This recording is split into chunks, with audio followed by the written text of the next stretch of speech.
بالله من الشيطان الرجيم بسم الله الرحمن الرحيم الحمد لله رب العالمين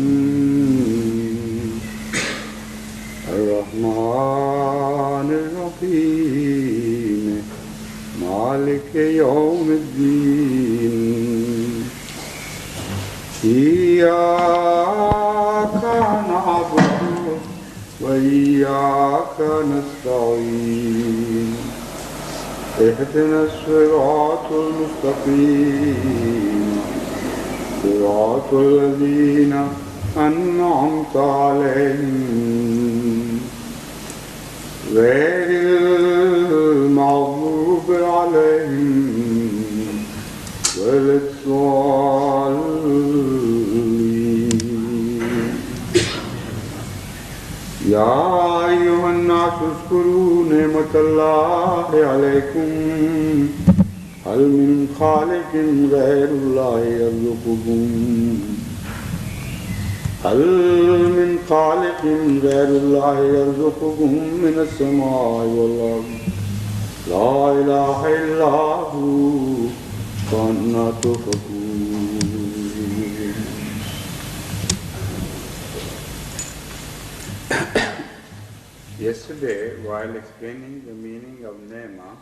Hier, en expliquant le terme Ni'ma, j'ai parlé à propos des choses qu'Allah nous a octroyées et j'ai ajouté que tout ce qu'Allah nous a octroyé est considéré comme une ni'ma, comme une faveur de la part d'Allah. Donc, Allah nous a octroyé des faveurs. Tout ce qu'Allah nous a octroyé, toutes choses matérielles ou spirituelles qui nous a été octroyées, sont considérées comme des faveurs, comme des grâces de la part d'Allah. Mais Allah présente aussi un autre aspect du ni'ma. De ce fait, Allah nous fait comprendre un autre ni'ma, le verset que j'ai choisi afin de les démontrer, et ce verset, c'est-à-dire le verset 4 du Surat Al-Fatir. Dans ce verset, Allah nous fait comprendre que tout ce qui nous a été octroyé est une faveur de la part de Dieu, mais il y a un autre aspect intéressant de la ni'ma. Et nous l'aurions raté si Allah lui-même n'en avait pas fait mention. Cet autre aspect est un ni'ma très important. La traduction de ce verset est: ô homme, souvenez-vous de la faveur d'Allah envers vous. Y a-t-il quel créateur autre qu'Allah qui pourvoit à vos besoins des cieux et de la terre? Donc, la source des ni'ma, des faveurs, est une seule.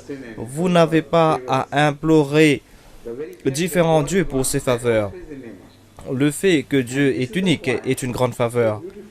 Voilà le point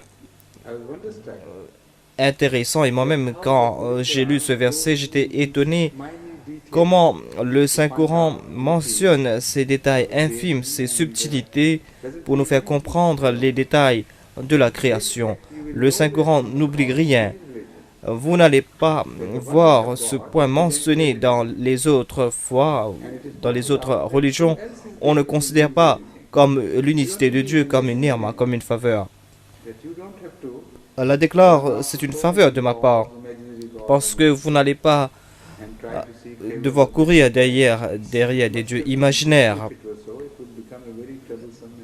Si c'était le cas, alors ce sera quelque chose de très difficile pour nous que de courir derrière des dieux pour les remercier. Donc, c'est un point très important que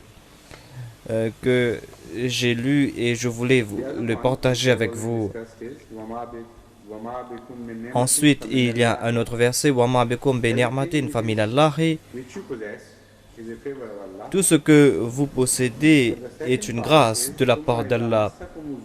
Allah déclare aussi: ثُمَّ إِذَا مَسَكُمُ الضُّرُّ فَإِلَيْهِ تُرْجَعُونَ.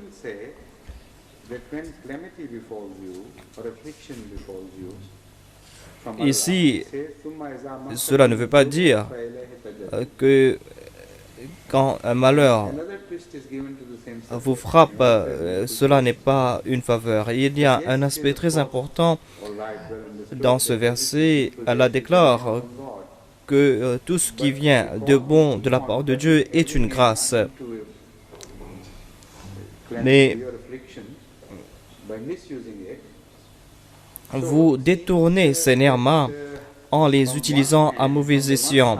Donc, d'un angle, il y a une source de bénédiction qui découle de Dieu, et de l'autre côté, les gens détournent cette bénédiction et à travers cela, ils créent des problèmes et des afflictions. Mais est-ce que l'histoire s'arrête là? Il y a une autre faveur que Dieu a mentionnée dans le Saint-Coran. Il déclare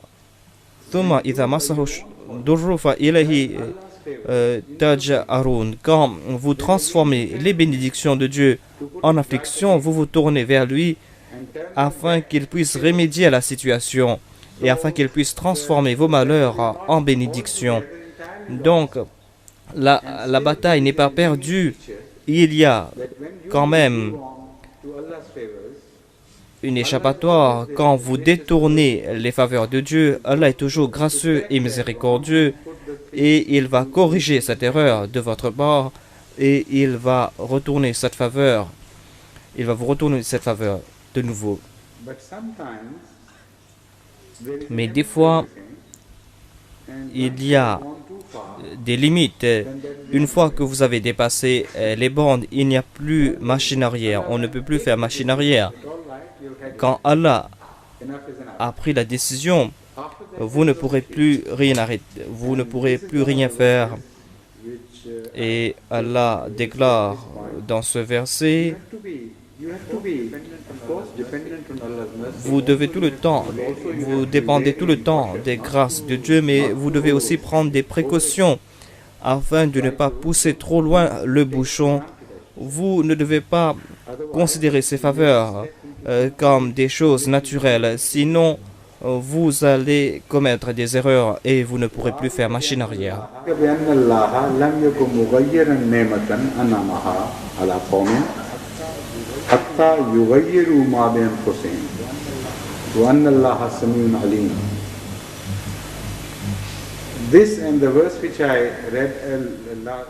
Il y a un autre verset que j'ai cité hier.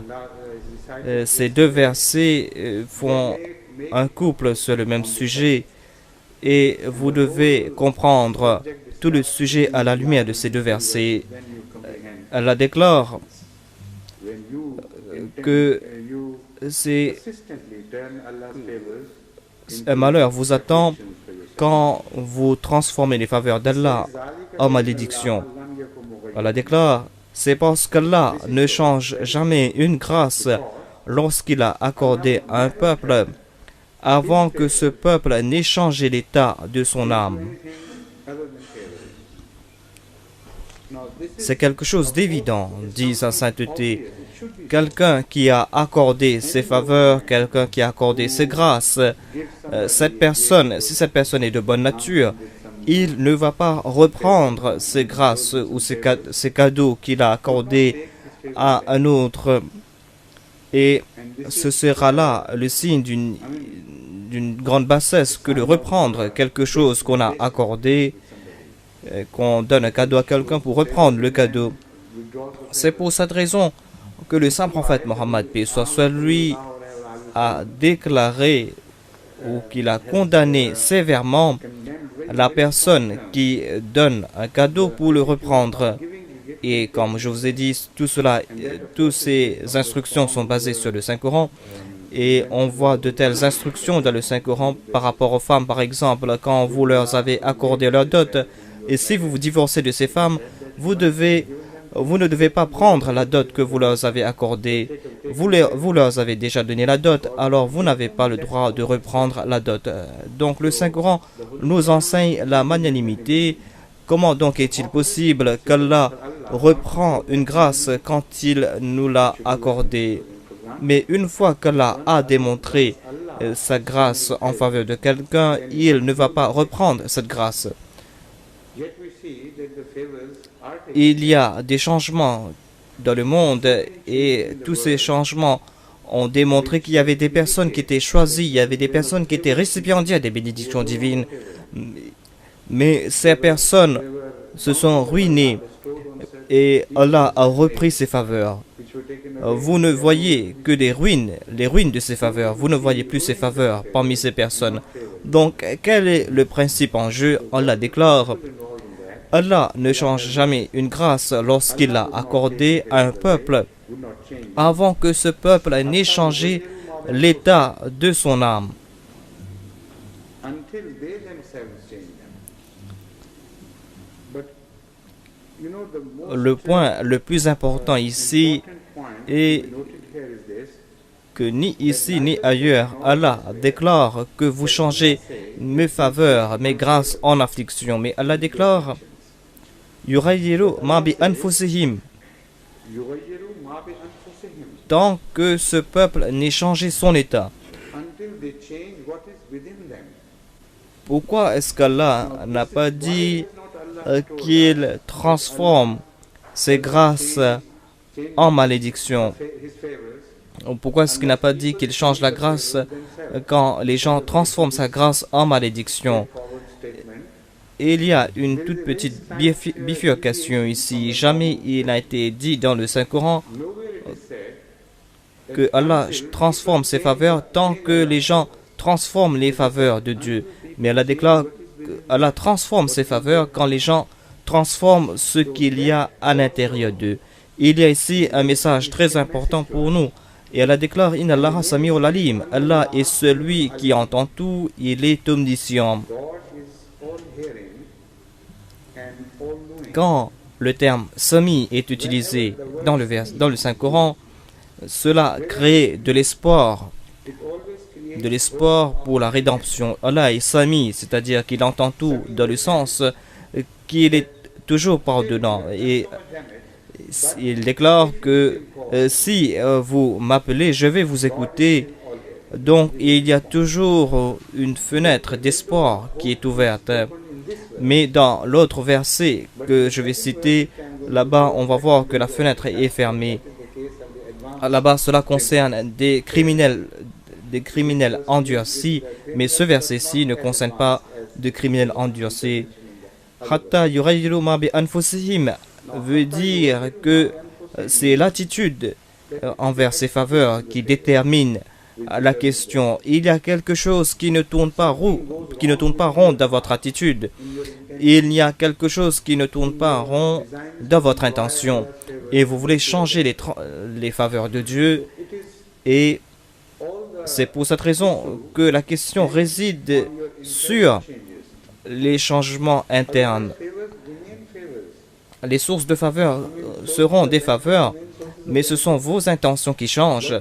Et c'est votre utilisation de ces faveurs qui va déterminer le résultat.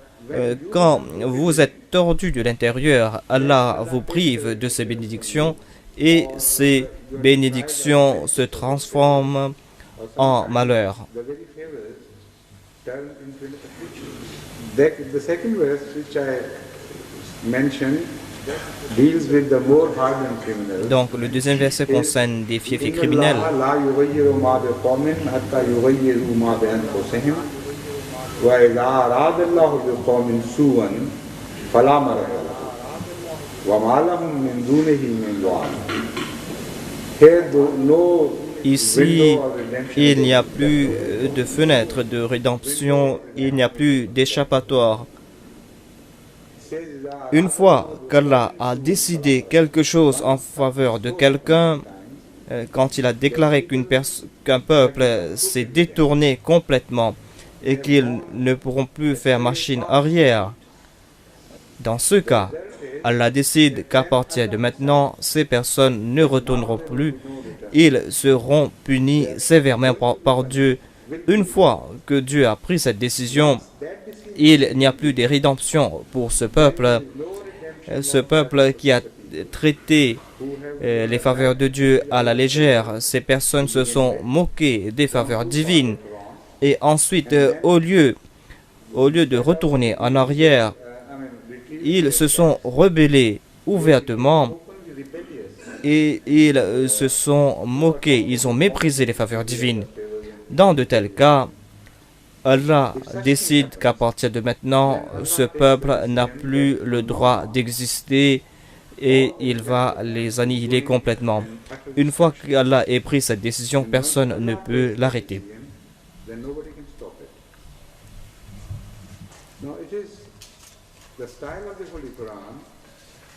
Le Saint-Coran, en mentionnant les principes, mentionne aussi les faits de l'histoire comme exemple. Le Saint-Coran mentionne aussi certains faits comme illustration afin de nous faire comprendre ces principes. Et Allah lit ces principes avec des faits historiques. Donc, on trouve un tel exemple dans la sourate An-Nahl à propos du peuple de Saba. Là, le Saint-Coran déclare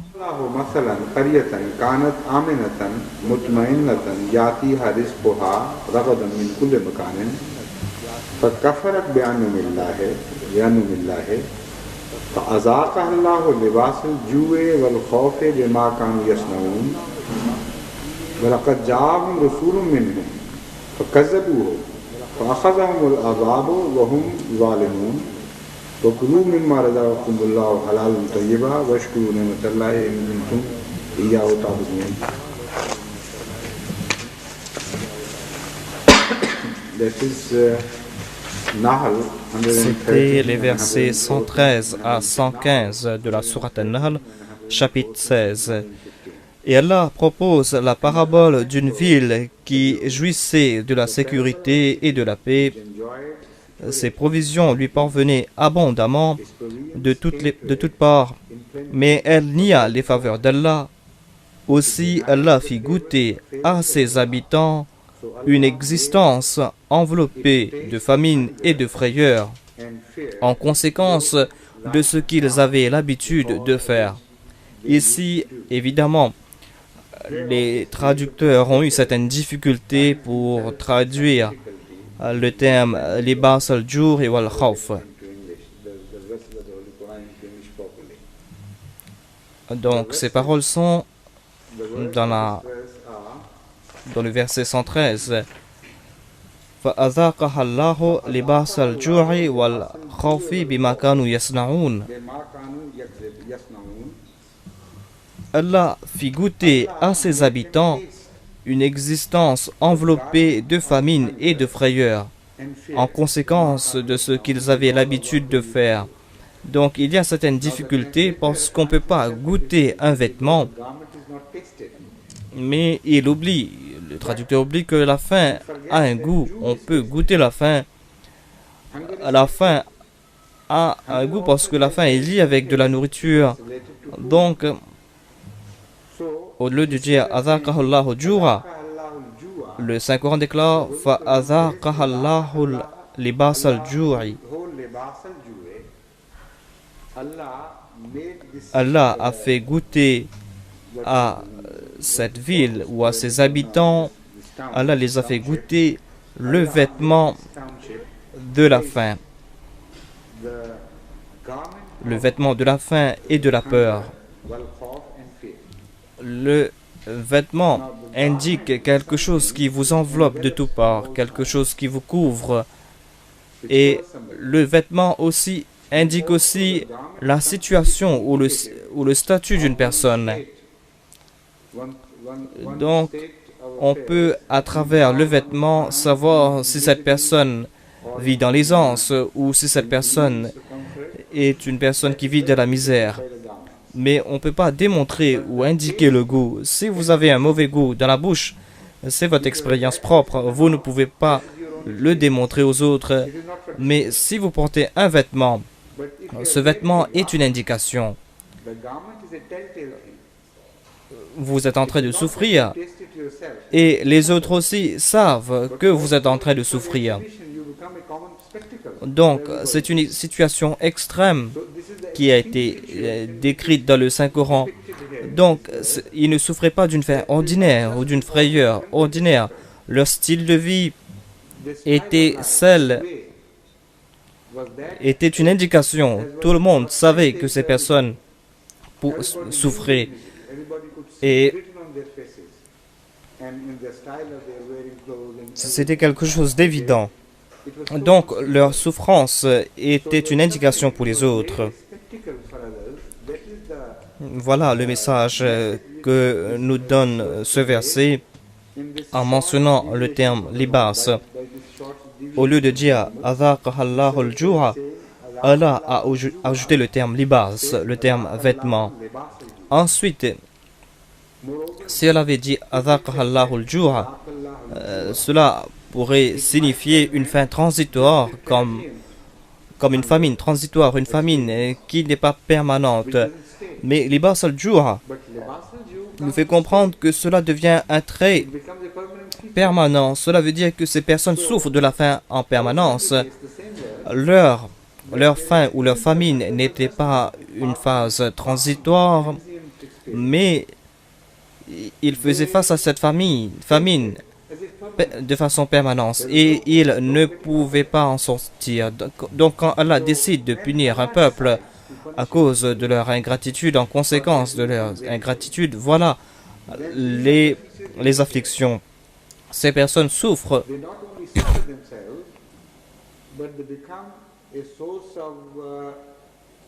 et ces personnes deviennent aussi les signes du courroux divin. Ils deviennent un exemple du courroux divin pour les autres.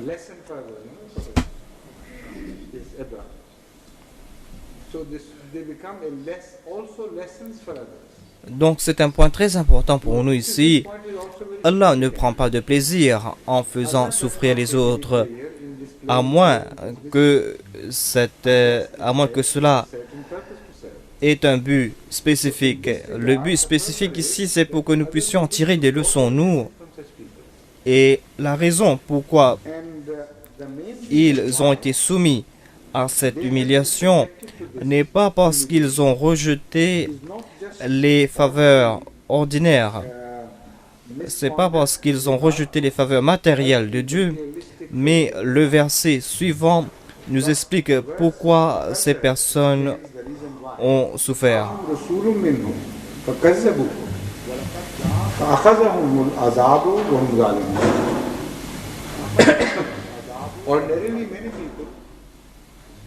Beaucoup de personnes utilisent à mauvais escient les faveurs divines et ils continuent à le faire, mais Allah ne les punit pas.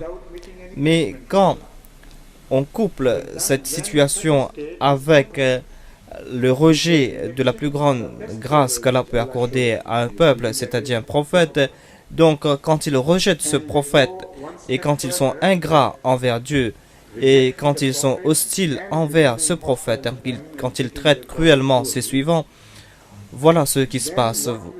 Voilà la punition pénible et douloureuse qui attend ces personnes.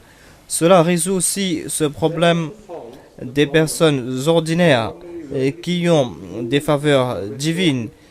Et nous savons très bien que ces personnes ne respectent pas ces faveurs divines. Ils ne respectent même pas la personne, celui qui les a donné ces faveurs. Ces personnes ne sont pas punies par Dieu. Généralement, ces personnes ne sont pas punies comme nous le voyons ici dans ce verset. Donc ici, ce verset suivant, c'est-à-dire ce verset 114, résout le dilemme.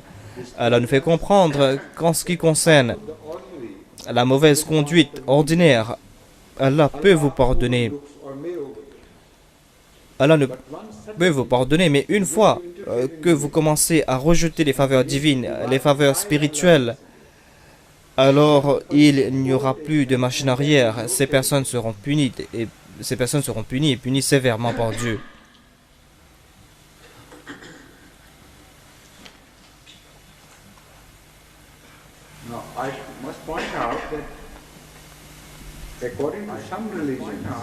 D'après certaines religions, ou je dois dire, d'après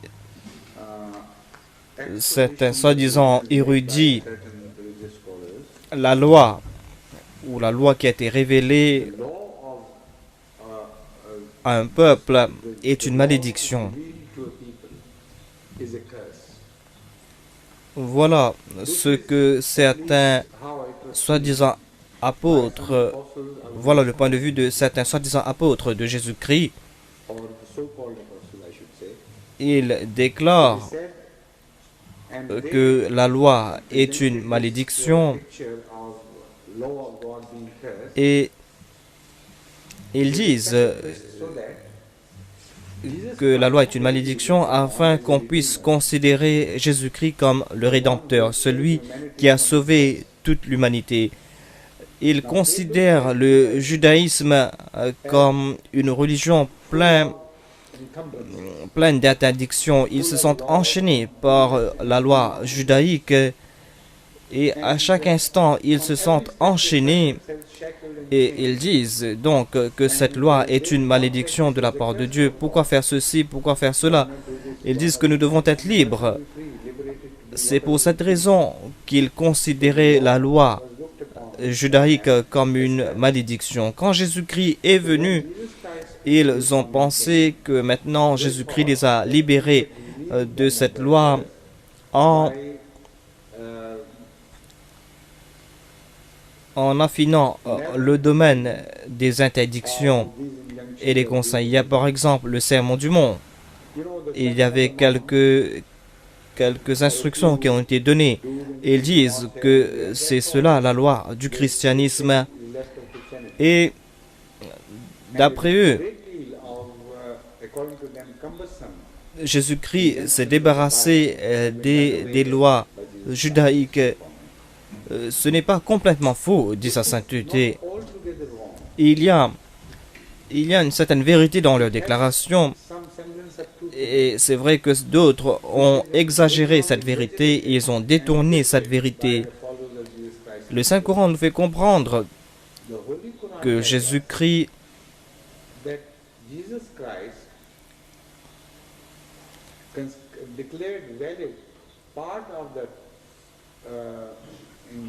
a déclaré que certaines choses qui ont été interdites dans le passé ne sont plus interdites maintenant. Il a montré un certain laxisme dans certains domaines et il les a rendus la tâche un peu plus facile. Par exemple, quand vous étudiez ce qu'il a fait, vous allez commencer à comprendre certains versets du Saint-Coran et vous allez commencer à comprendre cette déclaration que le judaïsme était une malédiction et que Jésus-Christ s'est débarrassé de la loi judaïque. Vous allez comprendre que cette déclaration est sans fondement. En fait, d'après d'autres déclarations du Saint-Coran, des fois, dans certains cas, les Juifs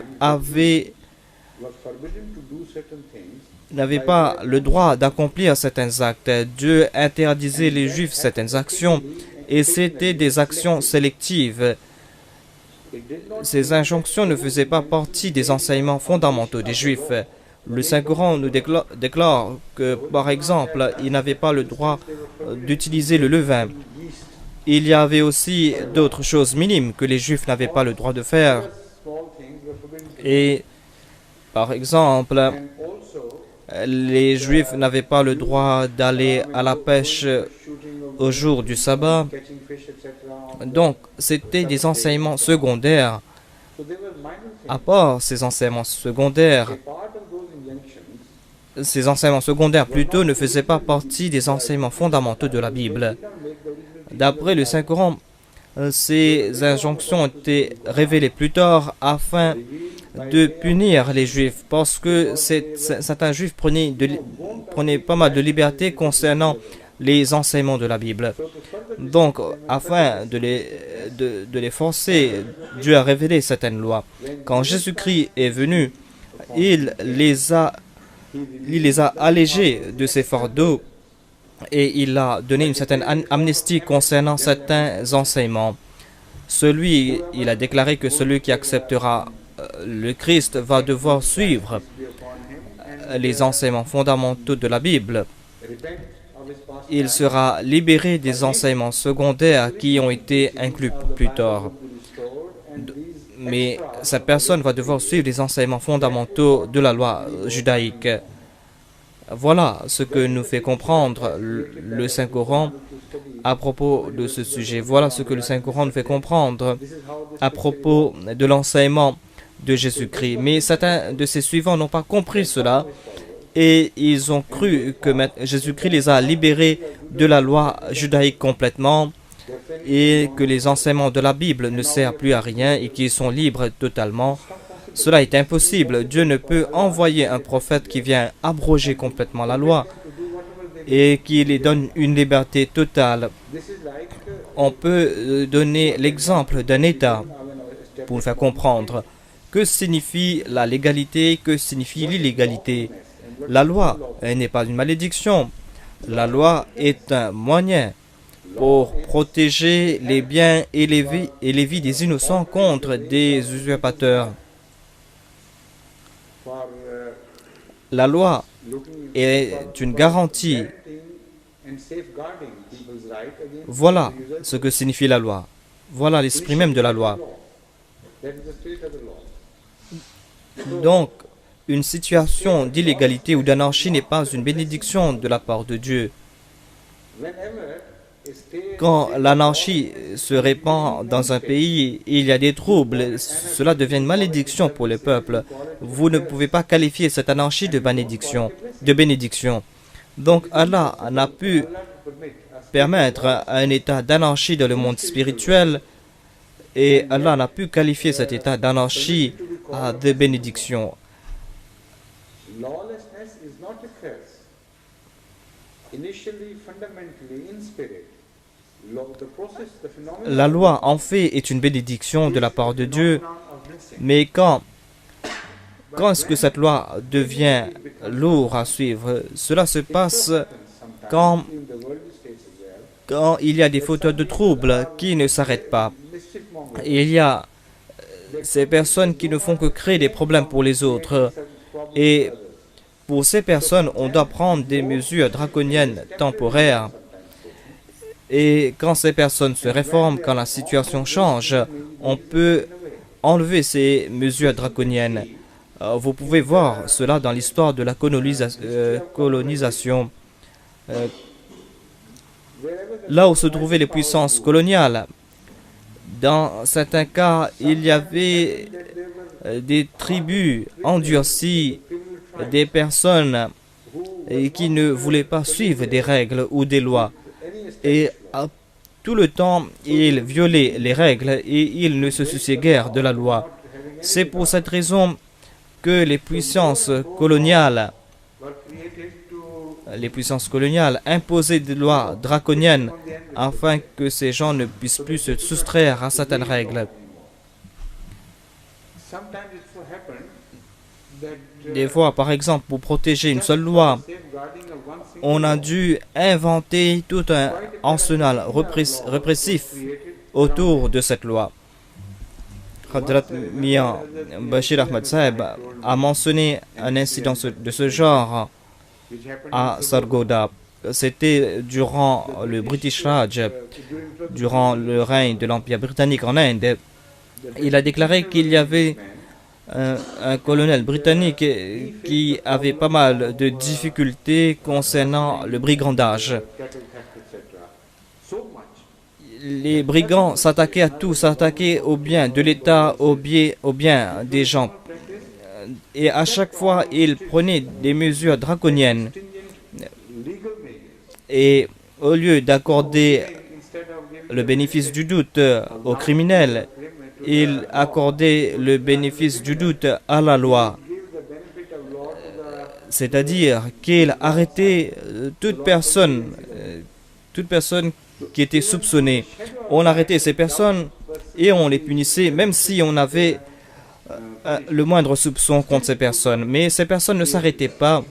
Ils pouvaient quand même s'échapper. En fin de compte, il a pu arrêter certains chefs et il a déclaré qu'à partir de maintenant, la loi n'existe plus. La loi n'existe plus de votre part et la loi n'existe plus pour moi.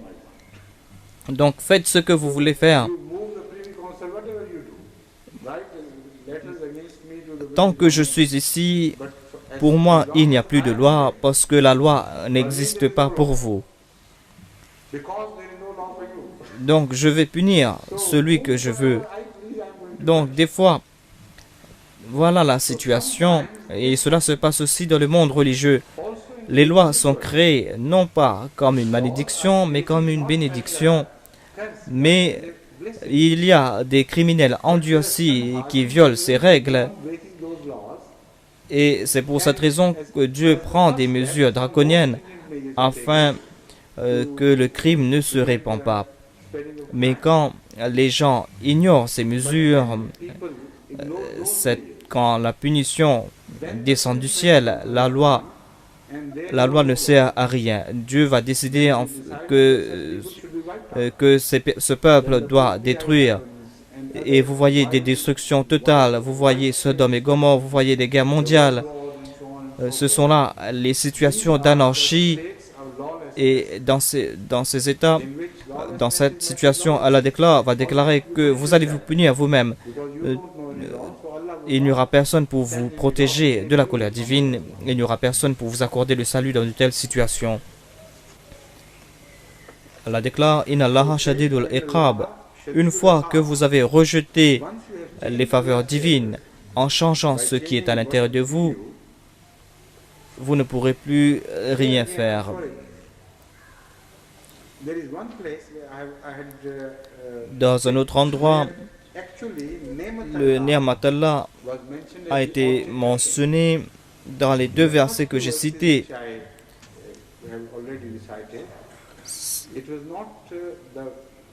Le Ni'mat n'a pas été changé.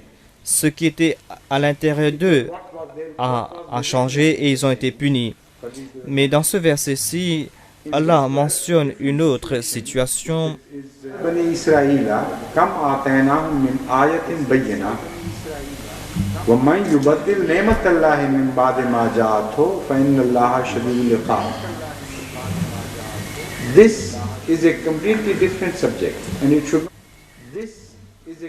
Ce sujet ici est complètement différent et vous ne devez pas confondre ce sujet avec le sujet précédent.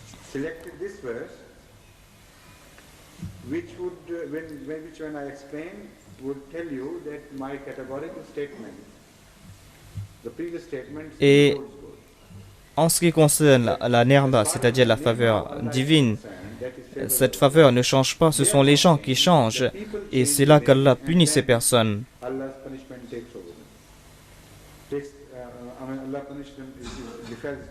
Mais ici, apparemment, il y a une petite bifurcation.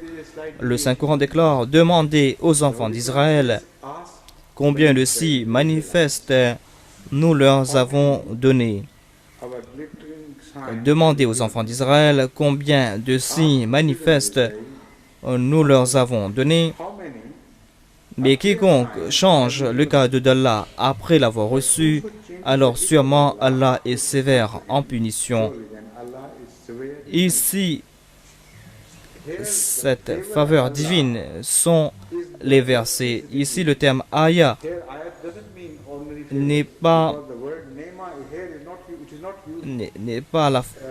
des signes.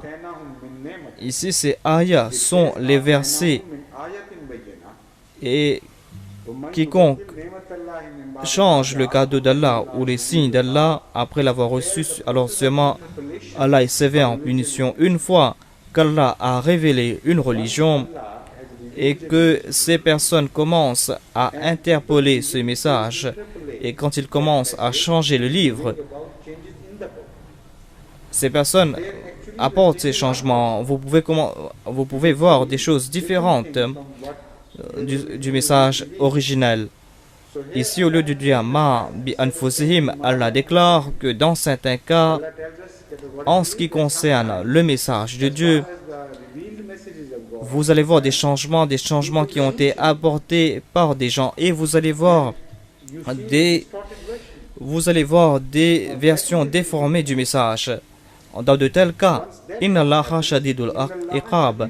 Alors dans ce cas, Allah est sévère en punition. Et au début, Allah déclare, demandez aux enfants d'Israël, ce sont eux, ils connaissent mieux. Personne d'autre connaissent mieux cette situation parce qu'ils l'ont fait dans le passé, ils vont continuer à le faire.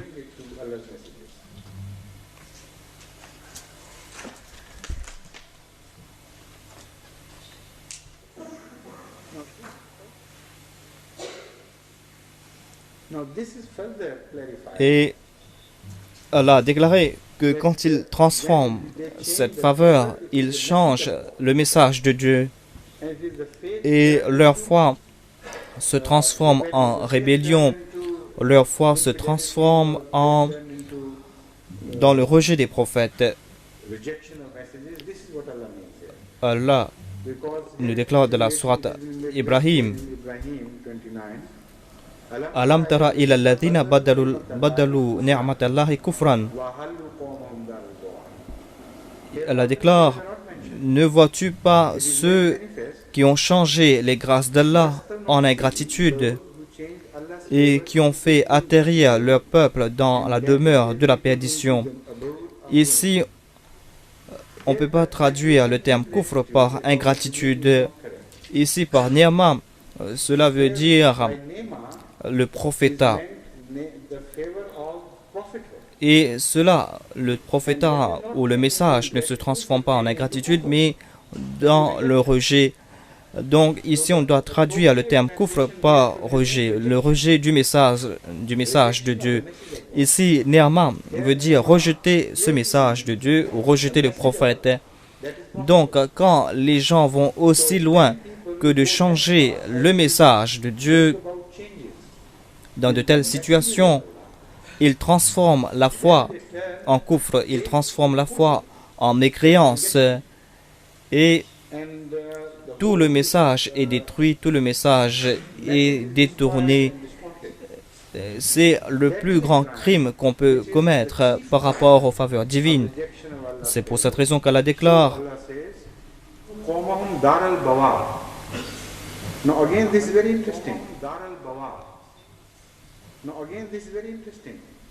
Le verset déclare que les chefs font atterrir leur peuple dans la demeure de la perdition. Donc, ils ne détruisent pas eux-mêmes, mais ils détruisent le peuple entier qui va les suivre.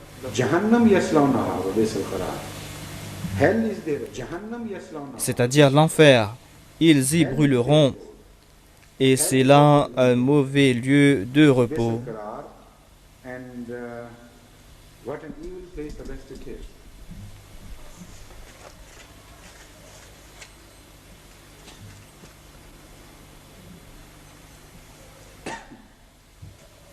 You're giving time, aren't you?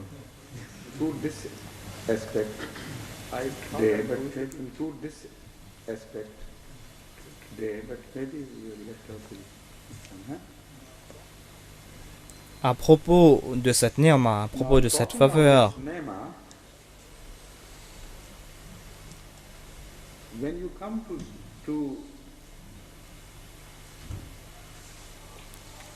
quand vous cherchez à savoir qui sont ceux qui ont reçu cette faveur divine,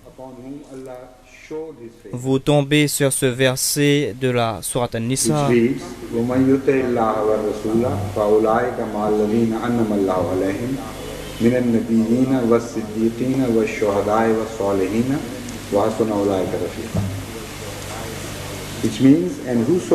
déclare « Et quiconque obéit Allah et son messager, et ce messager, c'est-à-dire le saint prophète Mohammed, paix soit sur lui,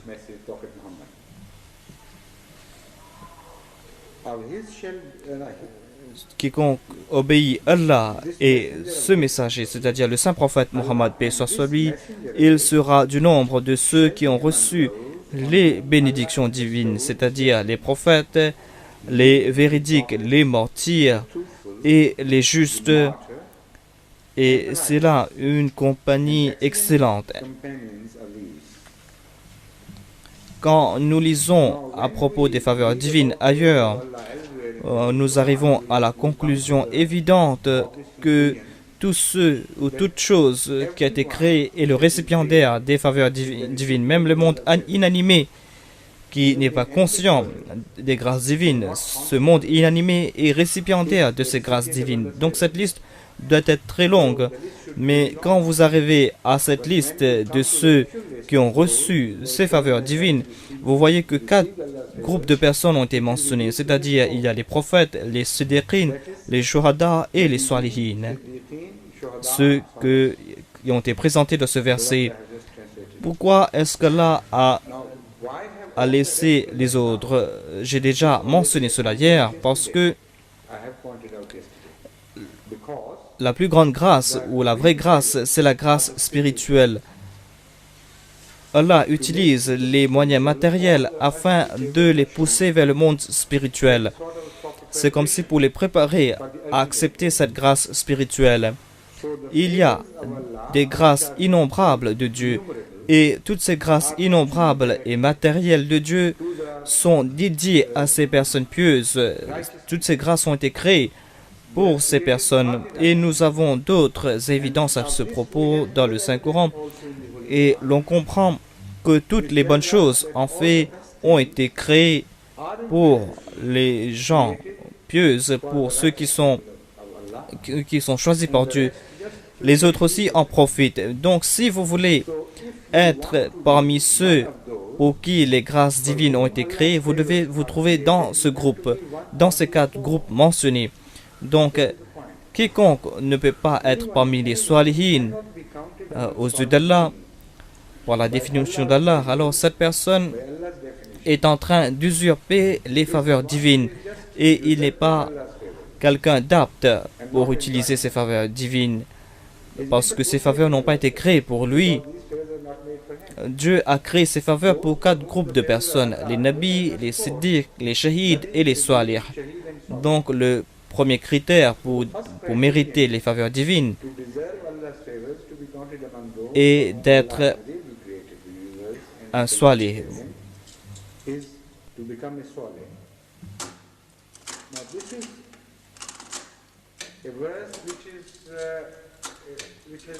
C'est un verset qui est très important pour les Ahmadis. C'est un verset crucial pour nous les Ahmadis. Les Ahmadis doivent comprendre et doivent maîtriser le sujet mentionné dans ce verset. Tous les Ahmadis, hommes, femmes, doivent comprendre ce verset. Parce que si vous maîtrisez ce verset et si vous pouvez utiliser ces versets dans vos débats avec les non-Ahmadis, alors par la grâce d'Allah, vous n'aurez pas de difficultés, vous n'aurez pas besoin d'autres armes. Cette arme va vous suffire. Le Messie premier lui-même a mentionné ce verset et il a déclaré que ce verset est l'arme la plus redoutable entre les mains des Ahmadis et c'est une arme qui peut subjuguer les ennemis d'un Ahmadi, c'est-à-dire les mullahs. Le Messie premier a lié ce verset avec la prière Ihdina sirat al-mustaqim, sirat al-ladhina an'amta alayhim. La Surat al-Fatiha nous enseigne cette prière. Oh Allah, accorde-nous ou guide-nous sur le droit chemin, le chemin de ceux à qui tu as accordé tes faveurs. Mais ici, cette voie est indéfinie. Voilà ce que déclare le Messie premier d'Islam. L'on doit connaître qui sont ces personnes qui sont mentionnées de la Surat al-Fatiha, ceux qui ont reçu la grâce divine.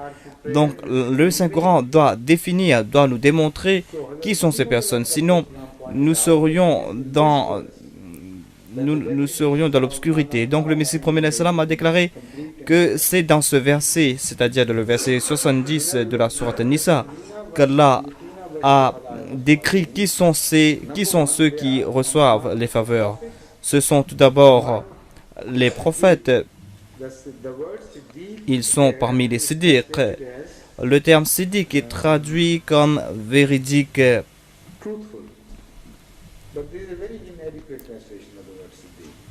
Mais je crois que le terme siddiq est inadéquat ici.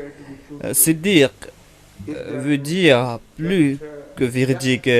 Une personne peut être considérée comme véridique, mais être véridique ordinairement ne signifie pas que vous avez l'opportunité d'être siddiq. Un siddiq est véridique, un salih est un véridique, et un salih est un véridique. Un siddiq est une personne qui a atteint un tel niveau de vérité qu'il ne fera plus machine arrière. C'est-à-dire, personne ne peut le repousser loin de la vérité. La vérité devient sa nature même. Cette personne est enracinée dans la vérité. Il devient la personnification même de la vérité. Voilà donc ce que veut dire siddiq. Et le terme véridique ne peut pas traduire véritablement tous les aspects de siddiq, parce que le terme véridique peut être appliqué à toute personne ordinaire, toute personne qui dit la vérité.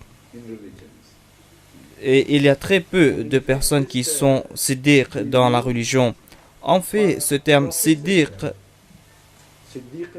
peut être utilisé pour les prophètes. On utilise par exemple le terme siddiq al-Nabiyya. Mais quand vous regardez ce verset d'un autre angle, vous commencez à réaliser que tous les termes qui sont utilisés peuvent être appliqués aux prophètes. Un prophète de Dieu peut être un salih. Un prophète de Dieu peut être un shahid, un martyr. Un prophète peut être un siddiq et il peut être un nabi en même temps. Donc, le terme prophète peut être couplé avec ces 4 attributs qui ont été mentionnés ici dans ce verset. Pourquoi cela? Je vais me tourner vers ce sujet plus tard, mais tout d'abord, je vais présenter ce verset à la lumière du verset Khatam al-Nabiyyin. D'après les non-Ahmadis, le terme Khatam al-Nabiyyin veut dire celui qui est venu nous débarrasser de la plus grande grâce qu'Allah nous a accordée. C'est lui après qui vous pouvez avoir les grâces divines, ou vous allez recevoir ces grâces divines, mais vous n'allez pas recevoir toutes les grâces divines. À partir de cet instant, c'est-à-dire après le Khatam al-Nabiyyin, vous n'allez pas jouir de la plus grande grâce, mais vous allez jouir des 3 grâces divines inférieures. Voilà le message qui est déduit par les musulmans non-ahmadis de ce verset Khatam al-Nabiyyin.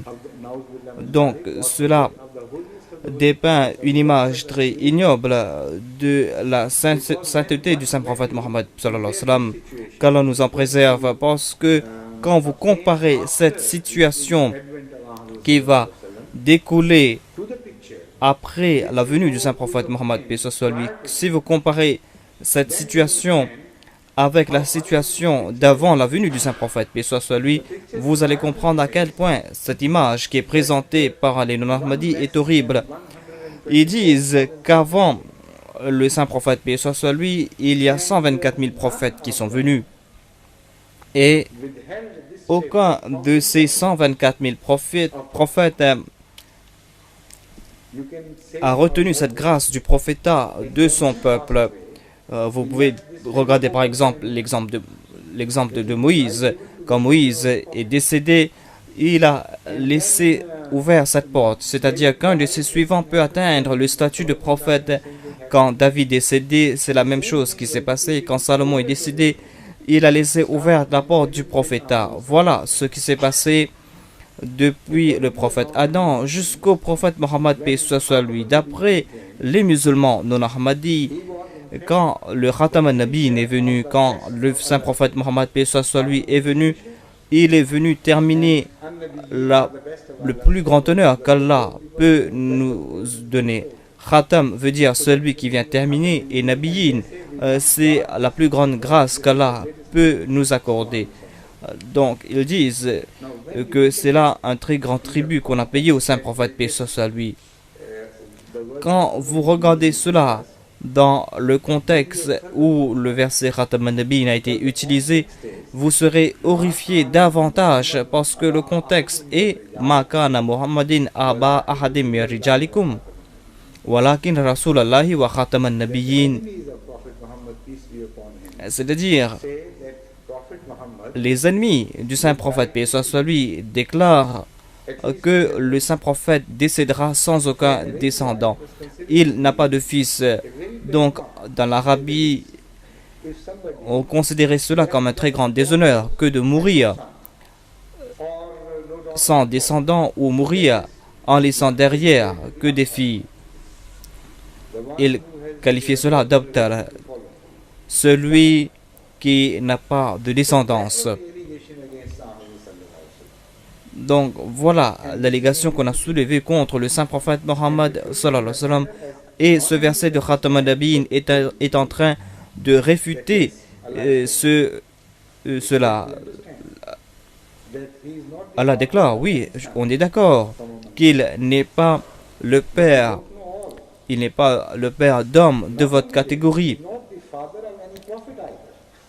Il n'est pas non plus le père d'aucun prophète, le père spirituel d'aucun prophète. Il n'aura pas de fils spirituel non plus. Donc, vous avez mentionné un de ses défauts, nous sommes en train de mentionner un autre de ses défauts. C'est choquant, dit sa sainteté. La seule traduction plausible est que même s'il n'est pas le père d'un fils, des fils comme vous, et ce n'est pas un honneur d'être le père d'hommes de votre catégorie. Aba ahadim min rijalikum. Allah ne déclare pas qu'il est le père d'un fils, mais il déclare qu'il n'est pas le père d'hommes de votre catégorie. Regardez votre statut, regardez votre comportement. Ce sera une disgrâce pour une personne aussi noble que lui d'être le père d'hommes comme vous. Mais tel n'est pas le cas. Il n'est pas le père de fils ou d'hommes comme vous. Il est quand même le père des prophètes. Il peut donner naissance à des prophètes. Et il est aussi le père spirituel de tous les prophètes, même ceux qui l'ont précédé. Parce que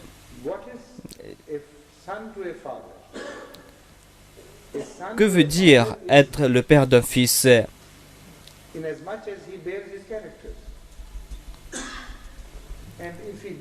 Le fils a les traits de son père. Si ce fils n'a pas le trait de son père, alors il sera le fils d'une autre personne. Donc cette relation père-fils dans le monde spirituel est intemporelle. Les fils peuvent venir avant le père si ces fils portent les traits de caractère de leur père. Donc le terme Khatam an-Nabiyyin signifie qu'à travers le saint prophète, paix soit sur lui, on va juger, on va accepter les autres prophètes.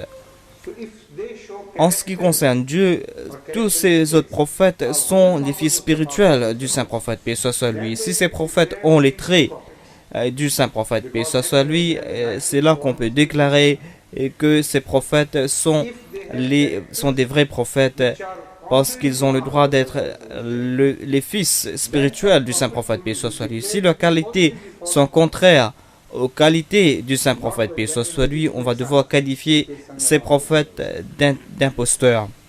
On ne pourra plus les considérer comme les fils légitimes du saint prophète Mohammed sallallahu alayhi wa sallam. Donc voilà la signification dans ce contexte. Si vous obéissez à ce prophète et si vous le suivez à la lettre, vous allez recevoir une faveur. Voilà ce que nous donne voilà le message qui nous est donné par le verset Khatam an-Nabiyyin.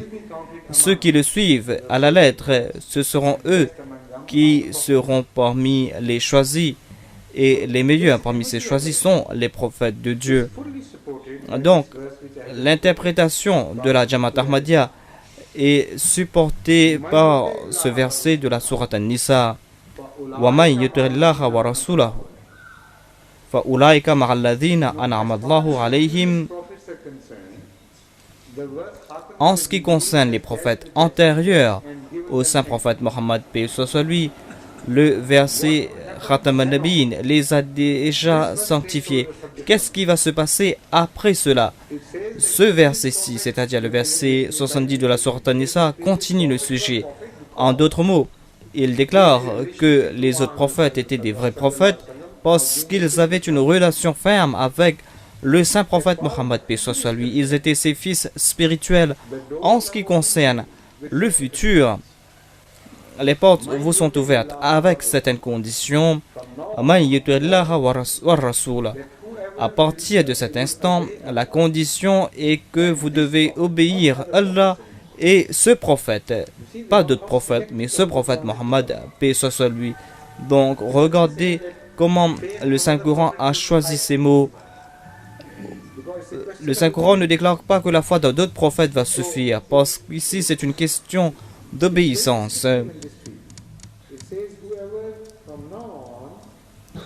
Donc Allah déclare, quiconque à partir de maintenant obéit Allah et obéit ce prophète de Dieu, c'est-à-dire le saint prophète Mohammed sallallahu alayhi wa sallam, فَأُولَٰئِكَ مَعَ الَّذِينَ أَنْعَمَ اللَّهُ عَلَيْهِمْ. Ce seront eux qui vont recevoir les grâces divines. Voilà le message qui nous est donné ici. Il y a une seule porte pour recevoir ces grâces divines et cette porte n'est pas fermée. Cette porte ouvre pour vous toutes les autres grâces. Voilà ce que déclare la deuxième partie de ce verset. Minan nabiyyin was-siddiqin wash-shuhada'i was-salihin. Vous allez recevoir ces grâces si vous allez obéir à Allah et si vous allez obéir le prophète de Dieu. La première grâce, c'est la nabouwa, c'est le prophétat. Allah a mentionné les prophètes en premier afin que nous ayons ce désir ardent de suivre le saint prophète Mohammed, paix soit lui. Donc, pourquoi est-ce qu'Allah aurait mentionné la première grâce qu'est le prophétat alors que les autres disent que le saint prophète est venu nous priver de cette grâce? Donc, si vous comprenez ce verset et si vous maîtrisez tous les aspects de ce verset, vous allez pouvoir présenter cela contre les non-Ahmadis. Les non-Ahmadis ont créé certains pièges et celui qui ne maîtrise pas ce verset complètement pourra tomber dans les pièges de ces mots-là. C'est pour cette raison que je dois m'appesantir dessus.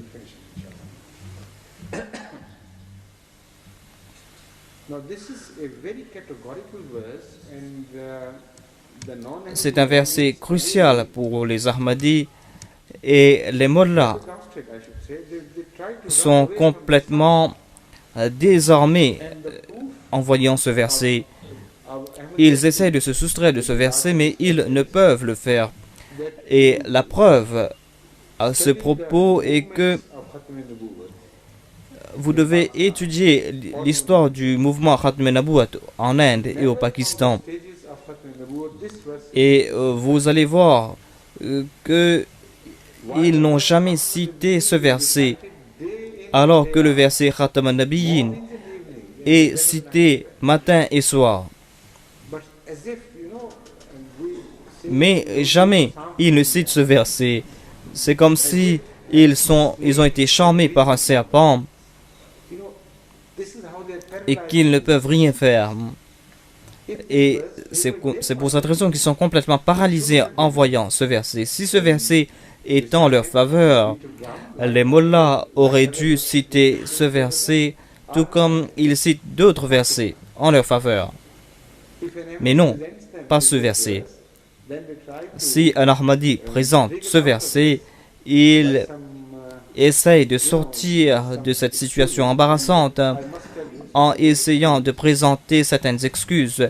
Et je vais vous présenter certaines des excuses qu'il qu'il présente aux Ahmadis. Tout d'abord, il déclare Ma yuturillaha wa rasula fa ulaika ma'alladhina an'ama Allahu alayhim. Allah parle à propos du jour de la résurrection. Voilà ce que disent les mollahs. Ils disent que le contexte de ce verset, c'est le jour de la résurrection. Quand d'autres prophètes mentionnent leur obéissance et mentionnent leur récompense, ces personnes reçoivent leur récompense ici sur cette terre. Mais les mollahs déclarent, parce que les mollahs voient la difficulté devant, et puisque le mullah ne veut pas être un nabi, il est horrifié d'être un nabi. C'est pour cette raison qu'ils essayent de se déporter de ce verset. Ils disent, oublions toutes les autres grâces de Dieu. Ils disent que laissez partir ce verset, nous n'aurons rien à faire avec les prophètes, avec les siddiques, avec les shahids ou les salih, parce que ce sont là les récompenses qu'Allah a promises à vous. Et ils disent que vous aurez ces récompenses après votre mort. Donc, voilà un des arguments fallacieux qu'il présente. Ensuite, il déclare Allah n'a pas déclaré Minal ladhina anamallah. Il a déclaré Ma'al ladhina anamallahu. Et le terme Ma'a a différentes significations. Voilà leur argument. Ils savent très bien qu'ils sont dans l'erreur, mais ils essayent de présenter leur argument et les Ahmadis qui ne connaissent pas cela tombent dans le piège. Ils disent que Ma'a veut dire avec, et la traduction sera quiconque obéit à Allah, il sera avec ils seront avec ceux qui reçoivent les faveurs divines. Ils ne seront pas parmi ces personnes, ils ne feront pas partie de ces personnes, ils seront en compagnie ou avec. Donc, avec cette défense, ils se débarrassent aussi des autres grâces. D'après cette traduction qui est la leur, un suivant du saint prophète Mohammed, paix soit sur lui, ne peut pas être un prophète, mais il peut être en compagnie ou avec un prophète. Il ne peut pas être un siddiq lui-même en personne, mais il peut être avec les siddiq ou avec les shahids ou avec les salih. Il n'aura pas ce statut. Donc, ils disent que on ne peut pas supporter ces qualités. Ensuite, il déclare quelle est notre réponse? Plutôt, dit sa sainteté, en fait, le terme Mara, cette préposition Mara, quand on applique pour les choses positives, signifie tout le temps min. Cela ne signifie pas avec. Quand on l'utilise dans une mauvaise connotation, le terme Mara peut signifier avec. Quand vous dites par exemple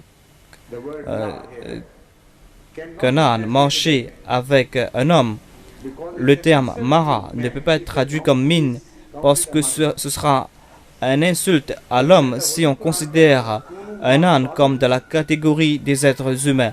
Mais quand le Saint-Coran nous dit Kunu mara sadiqin, soyez parmi les véridiques, soyez de parmi les véridiques, la traduction littérale sera soyez parmi ceux qui sont véridiques, soyez parmi ceux qui sont pieux. Le Saint-Coran nous enseigne cette prière. Rabbana wa tawaffana ma'al abrar. Ou Allah, compte-nous parmi, d'après les non-Ahmadis, la traduction sera fais-nous mourir quand un pieux est en train de mourir. Quand tu fais décéder un pieux, parce que leur traduction de Tawafana Malabrar, ou Allah ne nous fait pas mourir quand nous sommes pieux, mais prends notre souffle, prends notre vie quand une personne pieuse est en train de mourir.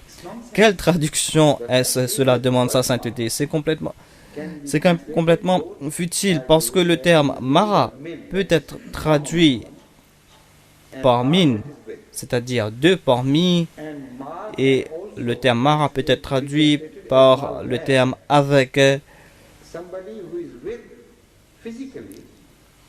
quelqu'un qui est avec vous physiquement, mais quelqu'un qui ne jouit pas de votre statut. Donc, quand on ne traduit pas le terme Mara comme statut, ce sera un insulte pour celui à qui on applique cette connotation. Quand vous dites par exemple, comme si vous êtes en train d'abaisser la personne, quand vous dites qu'un chien marchait avec son maître en utilisant le terme Mara, la traduction sera qu'il n'appartient pas à la catégorie des êtres humains, il appartient à une espèce inférieure. Donc, il est en train de marcher avec son maître physiquement. Mais quand on dit qu'un fils marche avec son père, cela signifie qu'il appartient à cette catégorie d'êtres humains. Zayd est en train de marcher avec son peuple. Cela ne signifie pas qu'il n'est pas parmi la catégorie des êtres humains. Donc, en disant que Mara signifie une autre personne, une personne qui n'appartient pas à la catégorie des personnes mentionnées, alors ce sera un très grand insulte pour les suivants du saint prophète, paix soit sur lui. Comme si ils ne pourront pas parmi ces choisis, c'est comme s'ils sont en train de marcher en compagnie de ces personnes alors qu'ils ont une autre entité qui leur est propre.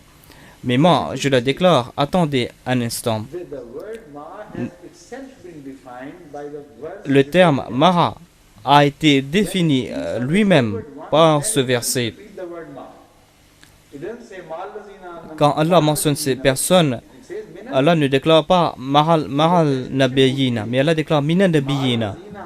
Donc la traduction sera Mahal Ladina An'amallahu alayhim, c'est-à-dire parmi les prophètes, parmi les siddiq, parmi les shahids et parmi les salih.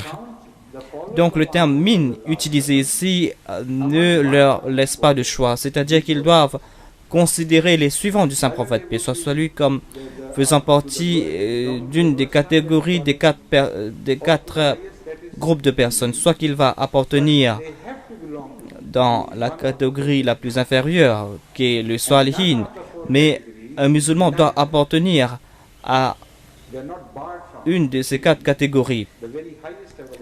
Et Allah n'a pas fermé la porte.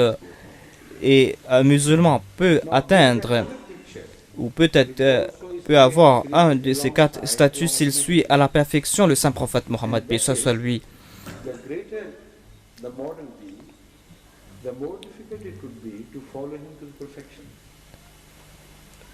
Plus grand est le modèle, plus il est difficile de le suivre à la perfection. Donc, les chances seront moindres d'avoir ce statut, qui est le plus grand statut, parce que le modèle est très haut et le modèle est trop exalté et le modèle ne peut pas être atteint par le commun des mortels. Donc, ces personnes qui auront ce statut, c'est-à-dire le statut qui a été atteint par le saint prophète, paix soit sur lui, il sera très difficile ou sera complètement impossible d'atteindre ce statut. Mais atteindre le statut le plus moindre est plus facile parce que dans ce cas, dans le cas du saint prophète, paix soit sur lui, le statut des prophètes a été exalté comparé au statut des autres prophètes d'antan. Mais quand même, la porte n'est pas fermée.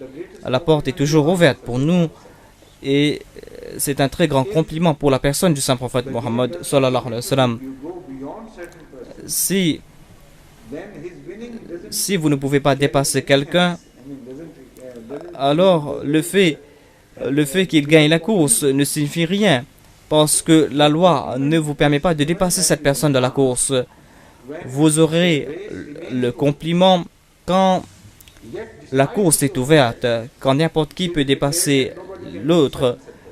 Mais malgré ce défi ouvert, on déclare que personne ne pourra dépasser ce champion. Donc, ce verset nous ouvre ces possibilités, c'est-à-dire que la porte pour le prophétat est ouverte, mais le niveau établi par le saint prophète Mohammed, paix soit sur lui, est si exalté et ce statut est si difficile à atteindre que les gens ordinaires ne pourront pas l'atteindre. Et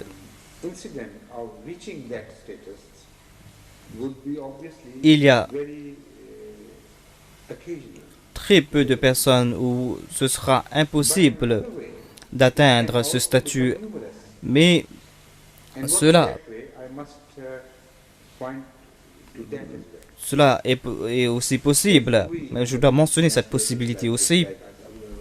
C'est nous, les Ahmadis, nous traduisons le verset comme j'ai présenté. La signification sera que même si le statut d'un prophète est ouvert à condition que vous obéissez le saint prophète Mohammed, paix soit sur lui, à la lettre, mais puisque obéir le saint prophète est difficile, ou l'obéir à la perfection est plus difficile, il est plus facile d'obéir Moïse ou Jésus à la perfection ou Ismaël à la perfection que d'obéir le saint prophète, paix soit sur lui, à la perfection. Ces personnes étaient beaucoup plus proches de vous, donc il est beaucoup plus facile pour vous de les atteindre. Mais ici, dans le cas du saint prophète Mohammed sallallahu alayhi wa sallam, la nature même de son prophétat s'est élargie et son prophétat inspire le respect. Par exemple, avant le saint prophète Mohammed, paix soit sur lui, nous ne connaissons aucun prophète qui a porté de messages universels. Il n'y a pas de prophète qui s'est adressé à toute l'humanité, à part le prophète Adam. Mais à cette époque, l'humanité était très petite. Mais après cela, aucun autre prophète a déclaré qu'il est un prophète universel. Aucun prophète n'a dépassé les limites de sa tribu ou de son pays.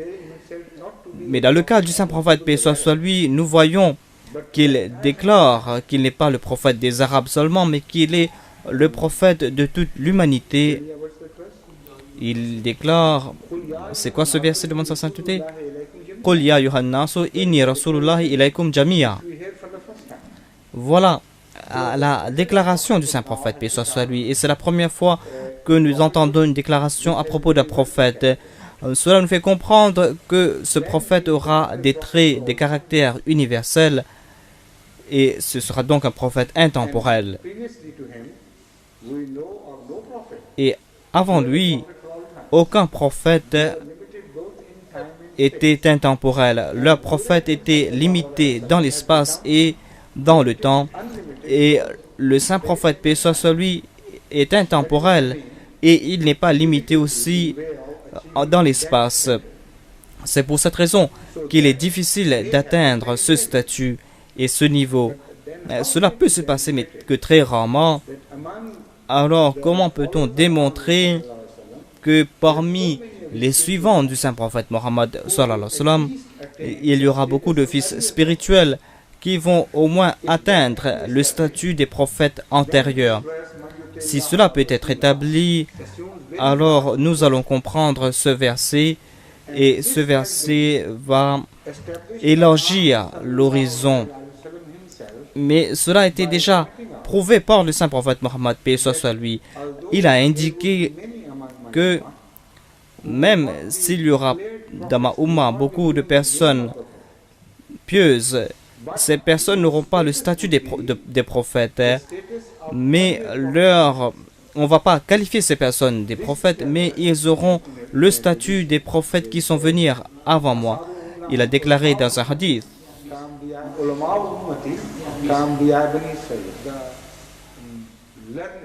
les ulémas, les érudits de ma communauté sont comme les prophètes des enfants d'Israël. Les prophètes israélites avaient le statut de prophète parce que le prophétat à cette époque était limité dans le temps et dans l'espace.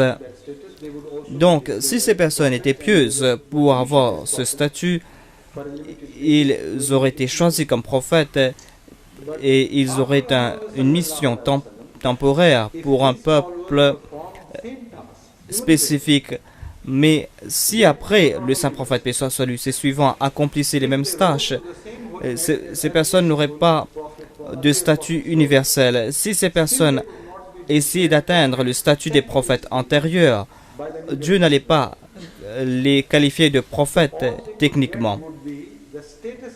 Donc tout ce qu'ils auraient reçu sera le statut des prophètes antérieurs, mais ils n'auront pas cette tâche de prophète et n'auront pas cette mission de prophète. Voilà donc ce que nous fait comprendre ce hadith. Car Anbiyaï Bani Israël, ils vont ressembler aux prophètes des enfants d'Israël, mais ils ne seront pas considérés comme des prophètes. Donc je crois que le saint prophète Mohammed sallallahu alayhi wa sallam avait reçu 124 000 prophètes comme ses subordonnés. Et ses suivants avaient des qualités si sublimes que s'ils avaient vécu avant le saint prophète Mohammed, paix soit sur lui, Dieu aurait choisi ces personnes comme des prophètes. C'est un très grand compliment à cette Ummah. Et maintenant, on tire ce compliment de ce verset وَمَنْ يُطِعِ اللَّهَ وَالرَّسُولَ فَأُولَٰئِكَ مَعَ الَّذِينَ أَنْعَمَ اللَّهُ عَلَيْهِمْ مِنَ النَّبِيِّينَ وَالصِّدِّيقِينَ وَالشُّهَدَاءِ وَالصَّالِحِينَ. Donc, c'est un verset qui élève le statut du peuple du saint prophète Mohammed, paix soit sur lui. Tout ce qu'ils ont pu acquérir avant dans le monde spirituel, avant le saint prophète, paix soit sur lui, a été répété dans le cas du saint prophète, paix soit sur lui, et il a poussé ses qualités à leur apogée. Un nouveau monde a été créé, un nouveau monde a été copié, et le saint prophète a poussé les niveaux de ses qualités, alors que ces qualités étaient restées quelque part en arrière auparavant.